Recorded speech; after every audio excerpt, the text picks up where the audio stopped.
प्यारे दोस्तों, ईश्वर की आत्मा हमको बताती है कि प्रार्थना करते रहो जिससे तुम परीक्षा में न पड़ो। ईश्वर के शब्द हमको स्पष्ट रूप से बता रहे हैं कि प्रार्थना करते रहो जिससे तुम परीक्षा में न पड़ो।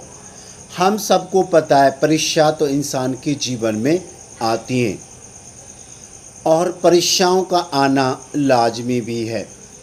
जिस तरह से ठंड आती है, बारिश आती है, गर्मी आती है, यदि यह इंसान अच्छा है या बुरा है सबके लिए आती है।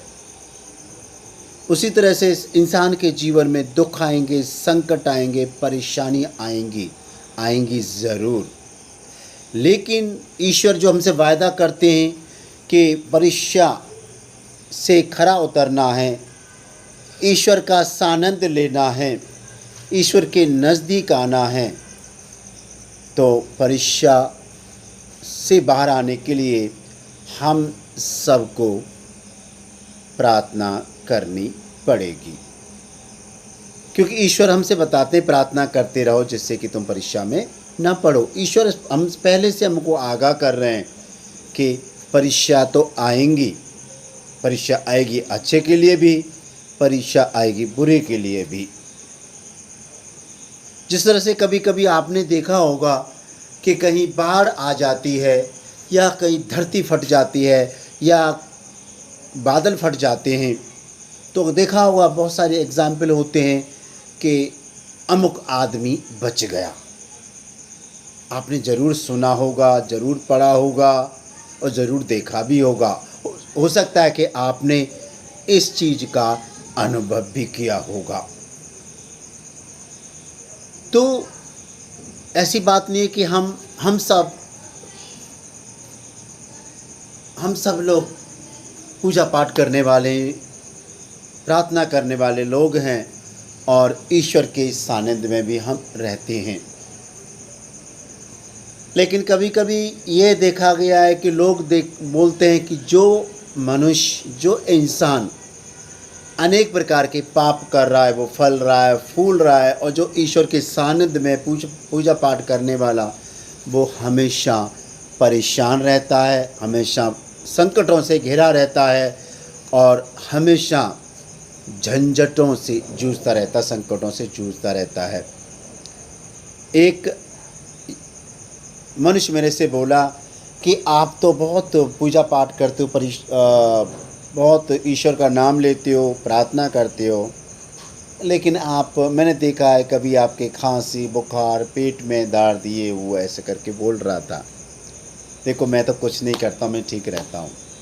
जब मैंने बहुत सारे उदाहरणों के द्वारा उसको समझाया और जब उसके पिताजी बहुत बीमार हो गए एक दिन और ईश्वर के सामने समर्पित कर दिया, तो वो ठीक हो गए।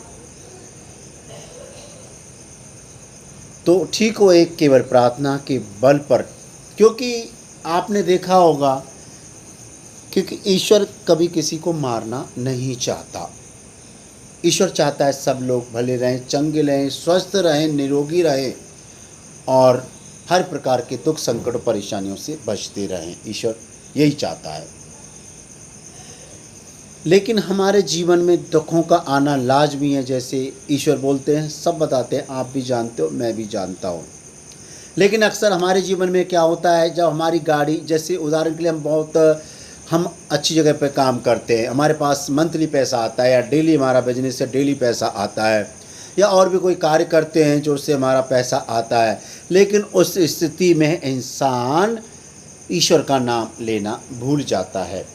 इस बात को आप समझ रहे हैं, मैं समझता हूँ, आप भी समझते। बोला, अरे हमारे पास टाइम ही नहीं है ईश्वर के नाम लेने के लिए।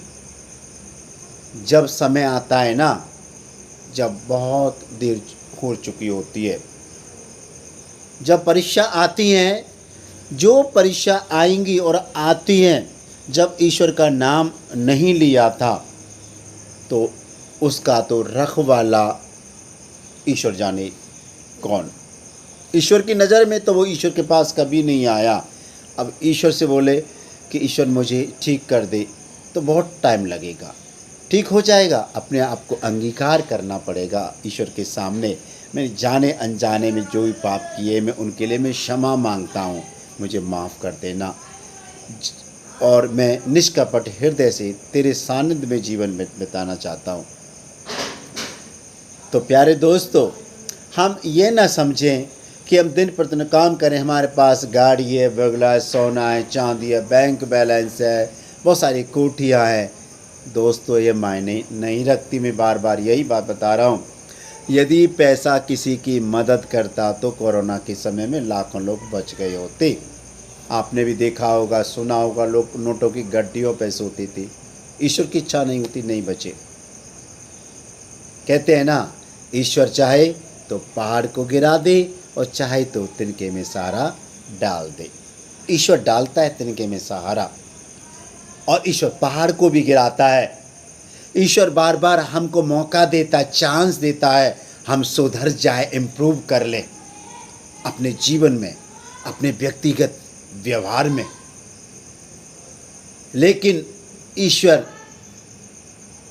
के नज़दीक आने के लिए, ईश्वर की पुकार सुनने के लिए हमको निष्कपट हृदय से उसको अंगीकार करना पड़ेगा। और हमारे अंदर जो अहम की भावना है, जो घमंड की भावना है, जो ऊंच नीच की भावना है, जो छुआछूत की भावना है, जो अहंकार की भावना है, उस सबको बाहर करना पड़ेगा, अपने दिलो दिमाग से निकालना पड़ेगा और दिन प्रतिदिन के जीवन से उन सबको निकालना पड़ेगा। तो इसलिए यदि परीक्षाओं से पार आना है, ईश्वर का सानिध्य चाहते हो हम सब मनुष्य, तो निष्कपट हृदय से ईश्वर के पास आना पड़ेगा। क्योंकि जिस ईश्वर ने हमको धरती पे भेजा, और उसके लिए क्या हम 24 घंटे में एक दिन 1 घंटा नहीं निकाल सकते हैं। काम के लिए हमारे पास 8 घंटे हैं, 10 घंटे हैं, 12 घंटे हैं, 6 घंटे हैं, 8 घंटे हैं। और अम्यूज़मेंट के लिए, आनंद के लिए बहुत सारा समय, घूमने के लिए बहुत सारा समय। और हम सब ये बोलते कि हमारे पास ईश्वर के लिए समय नहीं है। जब ईश्वर के लिए समय नहीं है, जब दुख संकट परेशानियाँ आ जाती हैं, तो उस स्थिति में आप जानते हो क्या हो जाता है। एक और आपके सामने उदाहरण देता हूँ। कोई मित्र है, कोई दोस्त है।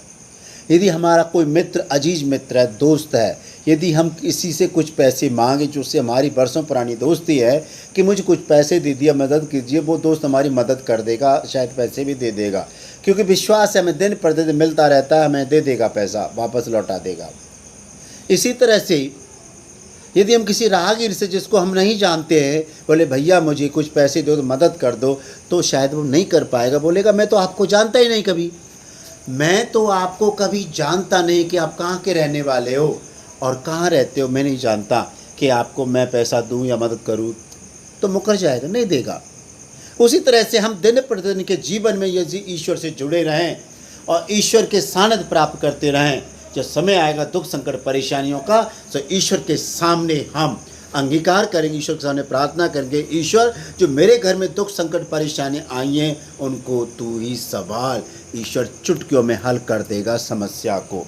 यदि हम ईश्वर के सामने नहीं आते, ईश्वर की हम प्रार्थना नहीं करते हैं, ईश्वर का नाम नहीं लेते हैं, उसका स्मरण नहीं करते हैं, जब घरों में दुख संकट परेशानी बीमारी आएंगी, तो ईश्वर भी सुनने वाला नहीं है। इस बात को आप आज गांठ बांध लेना दोस्तों। ये होता है, हमारे जीवन में होता है। जब हम दिन प्रतिदिन 24 घंटे में पैसा पैसा पैसा पैसा काम काम काम काम करके सब हम खर्च कर देते हैं, टाइम वेस्ट कर देते हैं, ईश्वर के पास समय नहीं निकालते ईश्वर के लिए उसकी स्तुति कर ले कि जबकि उसने पूरा संसार बनाया, हमको बनाया, सूरज चांद सितारे नदी नाले पहाड़ जानवर पशु पक्षी चंदा सूरज सब कुछ उसने बनाया, और उसके लिए हम 1 घंटा नहीं निकाल सकते। तो हम सोचो हम और क्या कर सकते हैं अपने जीवन में। पैसे से चाहे हम कितने भी धनाढ्य हो जाएं, पैसे से चाहे इंसान कितनी भी कोठियाँ खड़ी कर ले, सोना चांदी बैंक बैलेंस भर ले, लेकिन क्या ईश्वर के लिए हम क्या भर रहे हैं? 0/0, निल, नल, कुछ नहीं, 0/0। तो इसीलिए बोला जाता, कहा जाता है, ईश्वर कहते हैं परीक्षा आएंगी, इसलिए प्रार्थना करते रहो जैसे परीक्षा में ना पड़ो। प्रार्थना करेंगे तो हमारे जीवन, इंसान के जीवन में दुख संकट परेशानियां बीमारियां आएंगे जरूर, लेकिन उसका आभास नहीं होगा। दोस्तों, मैं सच बोल रहा हूँ, उसका आभास नहीं होगा। यदि आप ईश्वर के ज़्यादा नज़दीक हैं तो आपने अनुभव भी किया होगा, दुख संकट परेशानियाँ बीमारियाँ आई तो थी, ईश्वर का नाम लेने के बाद में वो छूमंतर हो गई, चली गई, कोई आभास भी नहीं हुआ। न तो हमको आभास हुआ, न मेरी पत्नी को, न पति को, न बच्चों को, न बीबी को, न माँ बाप को, न बहन भाइयों को, किसी को नहीं हुआ।